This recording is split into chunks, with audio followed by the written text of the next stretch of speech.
Թուրքիայում Հայաստանի վարչապետի եւ Ադրբեջանի նախագահի հանդիպում նախատեսված չէ, այդ մասին հայտնել է վարչապետի մամուլի խոսնակ Նազելի Բաղդասարյանը։ Հիշեցնենք, որ Էրդողանի իրավերով հունիսի 20-ին վարչապետ Նիկոլ Փաշինյանը կմեկնի Թուրքիա։ Նիկոլ Փաշինյանն ազգային ժողովում ունեցած ելույթի ընթացքում վստահեցրեց, որ ներկայում Հայաստանը միջազգային եւ տարածաշրջանային իրավիճակներին դիմագրավելու հարցում առավել պատրաստ է, քան երբևէ։ Հայաստանը երբեք միջազգային իրադարձություններին եւ իրավիճակներին, տարածաշրջանային հնարավոր խնդիրներին այնքան պատրաստված չի եղել, որքան պատրաստված է այսօր։ Նա նաեւ նշել է, որ տարածվում են կեղծ լուրեր այն մասին, թե Հայաստանի երկնքով բալիստիկ հրթիռներ են անցնում, սակայն իրականությունը բոլորովին այլ է։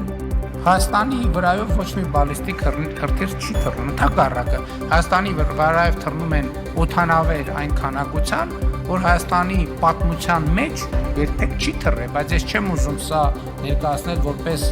հաջողության պատմություն այս տրամաբանությամբ, բայց ուզում եմ ճշգրտել, որ մեր վրայով բալիստիկ հրթիռներ չեն թռնում։ Հանրապետության նախագահ Վահագն Խաչատուրյանն ընդունել է Արաբական Միացյալ Էմիրությունների մարդկային եղբայրության բարձրագույն կոմիտեի գլխավոր քարտուղար դոկտոր Խալիդ Ալղայթին։ Հանդիպման ընթացքում քննարկվել են հումանիտար ոլորտում գործակցության հնարավոր ուղղությունները։ Հանդիպման ավարտին Հանրապետության նախագահը շեշտել է, որ Հայաստանը որդեգրել է խաղաղության, բարիդրացիության եւ գործակցության ճանապարհով առաջ շարժվելու հստակ դիրքորոշում, պատրաստ լինելով շարունակաբար ներդրում ունենալ խաղաղ եւ համերաշխաշխարհի կերտման գործում։ Ազգային ժողովի նախագահ Ալեն Սիմոնյանը հունիսի 19-ին ընդունել է Վրաստանի խորհրդարանի մշակույթի հանձնաժողովի նախագահ Գյորգի Գաբունիայի գլխավորած պատվիրակությանը։ Զրուցակիցների քննարկումների առանցքում են եղել միջխորհրդարանական կապերի զարգացմանը վերաբերող հարցերը։ Հանդիպմանն անդրադարձ է կատարվել նաև տարածաշրջանային զարգացումների եւ երկկողմ հետաքրքրություն ներկայացնող այլ հարցերի։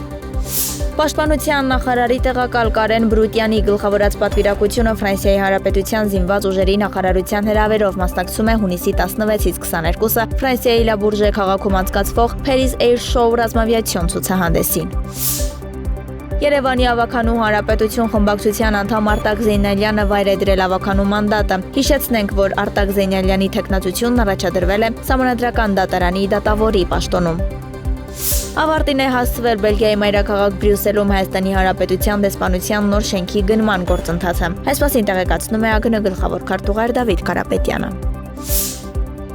Հունիսի 19-ի առավոտյան Իսակովի պողոտայում թիվ 23 երթուղին սպասարկող քաղաքային ավտոբուսի մասնակցությամբ ՃՏՊ-ն տեղի է ունեցել վարորդի ոչ սթափ լինելու հետևանքով։ Վարորդից վերցվել է բացատրություն, պարզվել է, որ վերջինս ալկոհոլ օգտագործել է հավաքակայանից դուրս գալուց հետո։ Որոշում է կայացվել վարորդին ազատել աշխատանքից։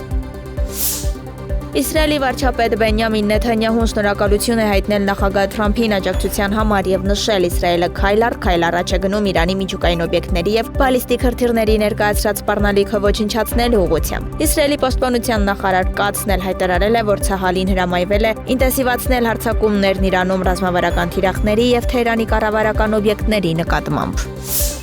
Իսրայելի պաշտպանության բանակը կոչ է արել Իրանի Արաք եւ Խոնդաբ քաղաքների բնակիչներին տարհանել դրանց ուղղությամբ պլանավորված հարվածների պատճառով։ Ավելի վաղ իսրայելցի զինվորականները հայտարարել են, որ մի շարք հարվածներ են հասցնում Թեհրանում եւ Իրանի եւս մի քանի շրջաններում գտնվող օբյեկտներին։ Իրենց հերթին իրանական լրատվամիջոցները հաղորդել են Թեհրանում հոբ համակարգերի աշխատելու մասին։